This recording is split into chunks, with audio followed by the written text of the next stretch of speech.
Hello everyone, जय सिया राम। आज की इस वीडियो में हम लोग देखेंगे कि आप 16 सोमवार के व्रत किस तरह से कर सकते हैं, कब से आपको शुरू करने होते हैं और इसके क्या नियम होते हैं। तो देखिए, अगर हो सके तो आप सुबह नहा धो के जो है ना शिव जी के मंदिर में जाके ही पूजा अर्चना करें, अगर आप कर सकते हैं तो। नहीं तो कोई बात नहीं, आप अपने घर के मंदिर में भी कर सकते हैं। तो एक बार तो आप सुबह पूजा करिएगा, चाहे तो आप मंदिर जाएं चाहे घर पे करें। और एक बार आपको शाम को यानी कि प्रदोष काल में पूजा करनी होती है भगवान शिव भोलेनाथ की। तो देखिए, इस तरीके से आप चौकी बिछा लीजिएगा और उसके ऊपर आप सफ़ेद रंग का कपड़ा बिछा लीजिएगा। भगवान शंकर की पूजा में ना सफ़ेद रंग का बहुत विशेष महत्व होता है। तो देखिए, यहाँ पे मैंने ये बर्तन ले लिया है उन्हें स्नान कराने के लिए, और इसमें मैंने एक बेलपत्र रख दिया है। और ये देखिए, मैंने यहाँ पे जो है ना भगवान की मूर्ति ली है। अगर आप फोटो लें तो आप बस थोड़ा सा ना उस पर गंगा जल छिड़क के उसे स्नान करा सकते हैं। और अगर आपके पास भी कोई मूर्ति वगैरह है तो आप इस तरीके से उनका प्रॉपर स्नान करा सकते हैं। और देखिए, जिसमें भी आप उनमें स्नान कराएंगे ना, वो ऐसा आपका बर्तन होना चाहिए जिसे आप घर में ना खाना वाना खाने के लिए यूज़ ना करते हो, यानी कि जूठा ना होता हो। उसके बाद हम सबसे पहले साफ जल से भगवान का इस तरीके से स्नान करवाएंगे। तो देखिए, मेरे छोटे से कलश से ना इस जो शिवलिंग है उस पर बहुत अच्छे से जो है ना जलाभिषेक हो जाता है। तो मैं ये छोटा सा अपना कलश यूज़ करती हूँ। आप चाहें तो मिट्टी के शिवलिंग बना के उनकी भी पूजा कर सकते हैं, या फिर आपके पास कोई शिवलिंग अगर आप घर पे रखते हो तो आप उनकी पूजा कर लीजिए। और देखिए, मेरे तो यहाँ पे मूर्ति में ही छोटे से शिवलिंग हैं, तो मैं अलग से नहीं बना रही हूँ। तो देखिए, इस तरीके से हम स्नान वगैरह करा देंगे। और देखिए, अगर आप सुबेरे जाके कर सके मंदिर में, तो आप मंदिर में जाके ज़रूर से शिवलिंग पे जल चढ़ाएं, बहुत ही अच्छा रहता है, उसके बहुत ज़्यादा अच्छे फ़ायदे होते हैं। देखिए, अगर आप नहीं कर पाते हैं तो कोई दिक्कत वाली बात नहीं है, तो फिर आप स्किप कर सकते हैं। लेकिन अगर आप जा सकते हैं तो आपको मंदिर जाके ज़रूर भगवान की पूजा करनी चाहिए। उसके बाद देखिए, यहाँ पे ये मैं कच्चे दूध से भगवान को स्नान करवा रही हूँ। आप चाहें तो पंचामृत भी बना सकते हैं। उसके बाद देखिए, साफ शुद्ध जल से हम भगवान का स्नान करा देंगे। और उसके बाद आप ये जो जल है हमारा, वो आप या तो किसी पेड़ पौधे में डाल सकते हैं, कोई अच्छा सा शुभ पेड़ पौधा हो, या नहीं तो आपके आसपास अगर कच्चा हो, मिट्टी हो, तो आप उसमें से डाल दीजिएगा। उसके बाद थोड़ा सा चावलों का आसन देते हुए हम हमारे भगवान को विराजमान कर लेंगे। और थोड़ा सा चावलों का आसन देते हुए हम भगवान गणपति को भी विराजमान कर लेंगे। उसके बाद देखिए, सर्वप्रथम हम भगवान गणपति को वस्त्र रूपी कलावा अर्पण कर देंगे। और हम हमारे गौरी शंकर को भी वस्त्र रूपी कलावा इस तरीके से अर्पण कर देंगे। उसके बाद देखिए, हम गणपति भगवान को चंदन से तिलक करेंगे, और हमारे भगवान भोलेनाथ को चंदन से तिलक करेंगे। साथ ही में जो हमारा शिवलिंग है उस पर भी हम चंदन से तिलक कर देंगे। उसके बाद देखिए, हम गणपति भगवान को रोली से भी तिलक करेंगे इस तरीके से, और माता पार्वती को भी तिलक भी करेंगे, और फिर उनकी मांग में भी इस तरीके से रोली लगा देंगे। उसके बाद देखिए, थोड़े से फूलों का आसन देते हुए मैं अपनी जो है ना जोत रख लूँगी, और उसके बाद हम सर्वप्रथम हमारी जोत को प्रज्वलित कर लेंगे। उसके बाद आप अपने दीपक का पूजन कर लीजिएगा, रोली से, चंदन से, अक्षत से, और भगवान गणपति को और सभी भगवानों को हम जो है ना अक्षत भी चढ़ा देंगे। और जो आप अक्षत चढ़ाएंगे वो आप हमेशा जो है ना साबुत ही चढ़ाएं, जो आप टूटे हुए अक्षत ना यूज़ करें। और देखिए, शिवलिंग पे अगर आप रोज एक चावल भी चढ़ाते हैं ना 40 दिन तक, तो भी आप करके देखिएगा, आपकी मनोकामना ज़रूर पूर्ण होगी। और शिवलिंग पे चावल चढ़ाने से जो है ना सौभाग्य की प्राप्ति होती है, बहुत अच्छा रहता है। और आप करके देखिएगा, आपको सच में ऐसा लगेगा कि आपके सारे काम अपने आप ही बनते चले जा रहे हैं। उसके बाद आप भोलेनाथ को जनेऊ चढ़ा दीजिएगा इस तरह से। और उसके बाद यहाँ पे देखिए, मैंने गणपति भगवान को ध्रुवा चढ़ा दी है। तो हो सके तो आप 21 ध्रुवा की ना गुच्छी बना के चढ़ाइएगा, उससे भी आपकी मनोकामना बहुत जल्दी पूर्ण होती है। और यहाँ मैंने भगवान भोलेनाथ को जो है ना धतूरे का सफ़ेद रंग का फूल चढ़ाया है, बहुत ही प्रिय है भगवान भोलेनाथ को।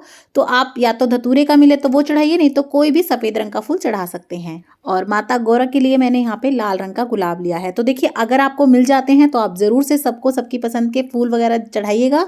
नहीं मिल पाते तो कोई बात नहीं, भगवान भाव के भूखे होते हैं। आप अपने भाव से, श्रद्धा से उनकी अगर कम में भी पूजा करेंगे ना, सामग्री थोड़ी 19-20 होगी तो भी कोई दिक्कत नहीं है। उसके बाद देखिए, माता गौरा को मैंने यहाँ पे जो है ना सिंदूर चढ़ा दिया है मांग में। आप पहले माता गौरा को सिंदूर चढ़ाएंगे, और उसके बाद पूजा होने के बाद आपको उनसे सुहाग लेना है। उसके बाद देखिए, मैं यहाँ बेलपत्र चढ़ा रही हूँ। तो देखिए, बेलपत्र की जो चिकनी तरफ होती है ना, वो आपको जो है ना इस तरीके से अपने शिवलिंग के ऊपर टच करते हुए रखना है। और साथ में देखिए, मेरे पास भांग भी थी तो मैं भांग भी चढ़ा रही हूँ। भांग, धतूरा, बेलपत्र, ये सब चीज़ें भगवान भोलेनाथ को बहुत ज़्यादा प्रिय होती हैं। तो अगर आपको मिल जाती हैं आप ज़रूर से चढ़ाएं। और देखिए, ये मैंने धतूरा ले लिया है, ये भी भोलेनाथ को बहुत ही प्रिय होता है। तो देखिए, हमारे भोले भंडारी हैं, छोटी छोटी चीज़ों से ही बहुत खुश हो जाते हैं, और फिर आपको भी आपकी मनोकामना पूर्ण करके वो बहुत जल्दी प्रसन्न कर देंगे। तो देखिए इस तरीके से आप दिल से, मन से उनकी पूजा अर्चना कीजिएगा। और देखिए मैं यहाँ पर ये 11 बेलपत्र चढ़ा रही हूँ, आपको जितने मिले आप उस हिसाब से चढ़ा सकते हैं। उसके बाद देखिए मैंने यहाँ पे जो है ना प्रसाद में पंचमेवा रखी हैं और साथ ही में मैंने कुछ फ्रूट्स रख दिए हैं। तो जो भी सीजनल फ्रूट आपको मिल जाए वो आप भगवान को इस तरीके से अर्पित कर दीजिएगा।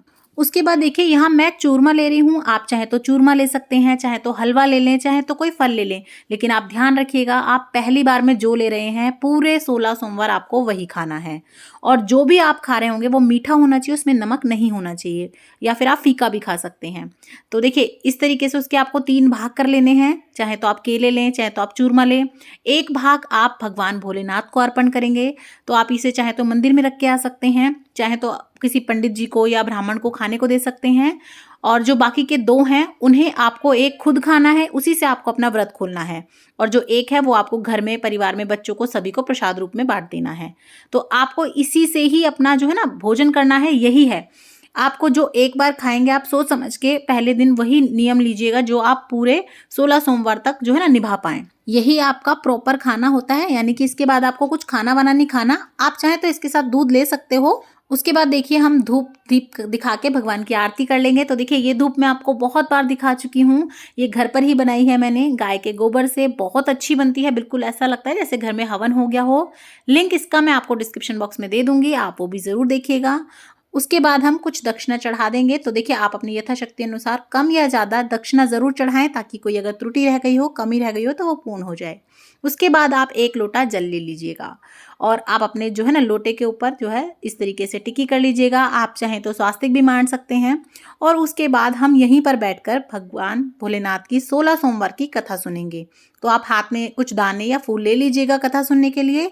कथा का वीडियो आपको चैनल पे मिल जाएगा, उसे ज़रूर देख लीजिएगा। और देखिए इसके बाद आप कथा सुनने के बाद जो आपने ये चावल और फूल लिए होंगे, अपनी मनोकामना को मांगते हुए भगवान के आगे समर्पित कर दीजिएगा और इस तरीके से आप चुचकार लीजिएगा। उसके बाद आप धूप दीप दिखाते हुए भगवान की आरती कर लीजिएगा। सर्वप्रथम गणपति भगवान की आरती करेंगे, फिर हम गौरी शंकर की आरती करेंगे। इस तरीके से हम पूजा संपन्न कर लेंगे और क्षमा याचना कर लेंगे कि अगर हमसे कोई भी त्रुटि हो गई हो तो भगवान अपनी संतान समझ के, अपने बच्चे समझ के हमें माफ़ कर देना। और देखिए जैसा कि मैं आपको बता ही चुकी हूँ, 1 लड्डू आपको भगवान को देना है जो कि आप ब्राह्मण को या मंदिर में देंगे, और 1 लड्डू आपको खुद खाना है और 1 आपको प्रसाद रूप में बांटना है। लड्डू आप अपने हिसाब से बड़ा या छोटा जैसा आपको लगे, आपके हिसाब से सही रहेगा उतना आप बना सकते हैं।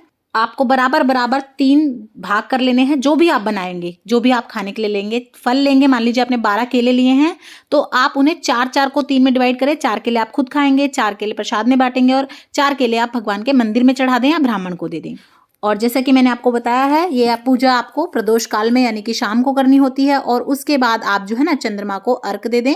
और देखिए ये जो 16 सोमवार के व्रत होते हैं, या तो आप सावन में उठा सकते हैं या फिर कार्तिक के महीने में, या फिर आप माघ मास में इन व्रतों को शुरू कर लें। बहुत ही शुभदायक होते हैं, बहुत ही अच्छे शुभ फल की आपको प्राप्ति होती है।